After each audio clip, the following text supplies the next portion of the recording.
What's up, you guys? It's Steve here, and overnight, the House of Representatives passed a portion of the bill that was broken by President Joe Biden. And wow, that was fast. It was just yesterday. We had reported to you that he had said that they were going to be splitting the bill into different parts, and they're going to pass some now, pass some later. Now, what is going to be the path forward that they're saying for stimulus packages, checks, all the provisions? I'm going to get you all the details in this video. This is your breaking news, stimulus check update and stimulus package update. Now, first though, let's take a look at the video footage of what unfolded overnight in the House of Representatives with an overwhelming majority passing this bill. On this vote, the yeas are 368, the nays are 57. The bill is passed. Mr. Speaker, I rise in support of the additional Ukraine Supplemental Appropriations Act, which provides $40.1 billion in much-needed emergency security, economic, and humanitarian aid to support the Ukrainian people and defend global democracy in the wake of Russia's unprovoked attack on Ukraine. We should all be very proud, that we had the opportunity when Putin decided, whatever it is he decided, to be brutal and cruel and a coward, that we were there to help.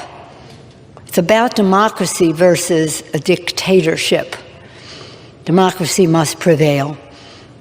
The Ukrainian people are fighting the fight for their democracy, and in doing so, for ours as well. So there you have it. Let me know your thoughts and take a look at these headlines. House passes $40 billion Ukrainian aid bill. House passes nearly $40 billion in aid for Ukraine and sends the package on to the Senate. Now, this is significantly more than what we had heard before as well. We had heard floated around $15 billion, $30 billion. Now we see $40 billion passed in the House overwhelmingly and making its way to the Senate. Now, also, as I mentioned, keep in mind that this was coupled with pandemic assistance funding, which we could not get bipartisan agreement upon.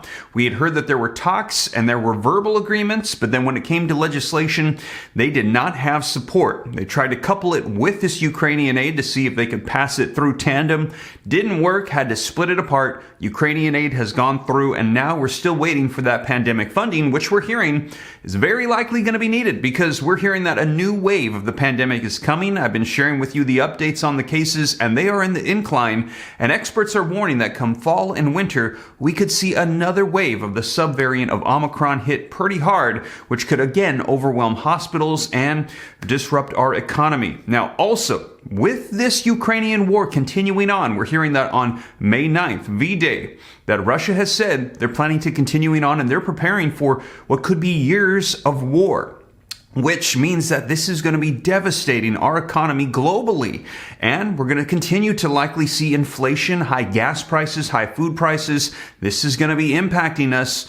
And we're going to have to see how Congress responds, as right now they're talking about gas stimulus checks, more provisions, maybe a gas tax holiday, something to help combat all of these high prices. We heard from the president just the other day, and he blamed it on Putin. He said this was Putin's price hike and also the lack of support from the GOP. Now, if you missed that video, check it out after this one. But you guys, we're going to see how they respond to all this. And we had heard them say that first, immediately, they wanted to pass this Ukrainian aid, and then next, more pandemic assistance and funding. We're going to see if there's going to be funding for therapeutics and vaccines to battle the pandemic, maybe more direct assistance. We've also heard that there's bills that have been written up by Republicans for child tax credits. And also, if legislation cannot get through, we have heard that President Joe Biden has changed his mind on executive orders and said he is taking it into consideration. If they cannot get legislation through the traditional means, through reconciliation with a majority vote, he's willing to bypass all of Congress and legislation, just do executive orders. Now, we will see. I will keep you up to date on that. But you guys, let's dive into the latest of what unfolded last night and what we will likely see coming up here with new legislation. Now, before we dive in, though, if you could do me a quick favor, just takes a second. If you appreciate the updates, don't forget to smash that like button for me. Helps me out a ton. I appreciate it. Thank you so much. Also, leave your comments, share this out. If this is your first time here and you like to stay up to date, totally free. Why not? Come join the Ram fam. I'll keep you up to speed on everything going on. All you got to do is smash that subscribe button, turn on that notification bell, and if you got any specific questions for me, shoot them to me in the DM on Instagram at SteveRam3, and consider joining my second channel, Steve Ram Finance to learn about growing wealth and personal finance. More content coming on that channel as well for those interested in changing their life financially.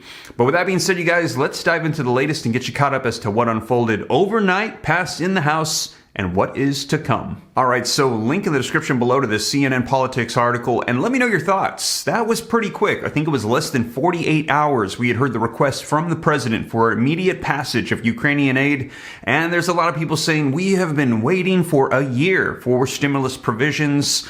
Let me know your thoughts. What is causing people to drag their feet? Do you think it's going to pass? And also, do you think the motivation is the elections coming? I keep telling people, listen, it's very likely if something's going to pass, it's going to happen between now and elections because they're going to want to remind voters, incentivize them to keep them in power. Let me know your thoughts, you guys. But take a look at this article that says that the Democrat-led House of Representatives voted 368 to 57. That is a vast majority. So just to inform you, that includes most Republicans and Democrats, all voting in favor of it on Tuesday evening to pass a roughly $40 billion bill to deliver Ukrainian aid as they continue to face Russian brutal assault.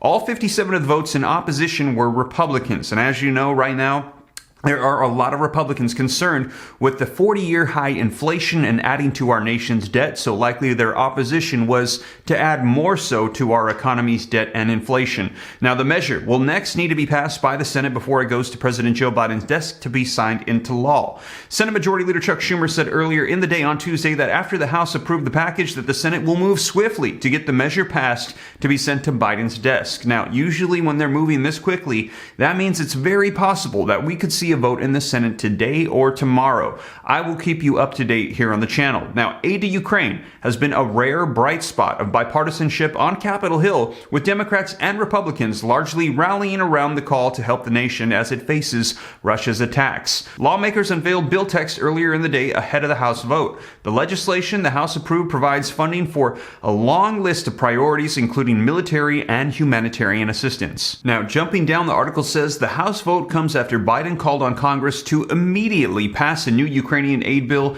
as he warned the existing aid would soon run out. Get it to my desk in the next few days, Biden said in a statement on Monday, just 2 days ago. Biden had previously urged Congress to pass additional pandemic relief funding as well, as I mentioned, and the new assistance to Ukraine at the same time. But he said on Monday that congressional leaders told him to decouple the efforts in order to more quickly get the aid to Ukraine. Congressional Republicans had insisted on the two issues moving on separate legislative tracks. So we had heard him say immediately pass the Ukrainian aid because funding is running out and they need more support. And then we're going to be next dealing with this pandemic funding and getting support on that. So that is to come. Now, also reading on, it says Biden initially requested $33 billion to help out Ukraine fight Russia, but Congress has proposed billions more for food aid and military equipment. And they said, we cannot afford to delay in this vital war effort, Biden said in a statement. Hence, I am prepared to accept that these two measures must move separately so that the Ukrainian aid bill can get to my desk right away. So you guys, that is the latest, as overnight the House of Representatives overwhelmingly passed that bill for more Ukrainian aid, and we're hearing that the next steps is going to be them focusing on more pandemic funding to help battle the pandemic with therapeutics and vaccines. Also, we're going to see if there's going to be more direct assistance, calls for gas stimulus checks, child tax credits, getting rid of student loan debt, an assortment of different things to help out economically as inflation is up, gas prices are up, food prices are up. We're going to be seeing, and also I'm going to keep you up to date as states are also stepping up and passing their own forms of stimulus checks. I'm going to get you all the latest. I'll keep you up to date on everything here on the channel.